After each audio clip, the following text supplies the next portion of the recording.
Director general provincial disaster management authority DG/PDMA Punjab Irfan Ali Kathia کا کہنا ہے کہ سیلاب سے نقصانات کا ازالہ کرنے کے لیے کوشاں ہیں۔ آنے والے دنوں میں مزید بارش متوقع ہے۔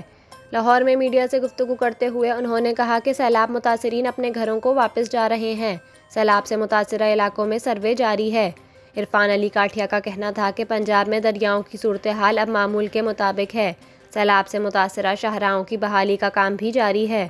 انہوں نے کہا کہ پنجاب میں اس وقت سیلابی صورتحال نہیں ہے۔ دریائے ستلج میں بھارت سے مزید پانی آنے کا امکان ہے۔ دریائے راوی میں بھی بھارت سے 35,000 کیوسک پانی آنے کا امکان ہے۔ DG/PDMA کا کہنا تھا کہ سیلاب متاثرہ 27 اضلاع میں نقصانات کا جائزہ لینے کے لیے سروے جاری ہے۔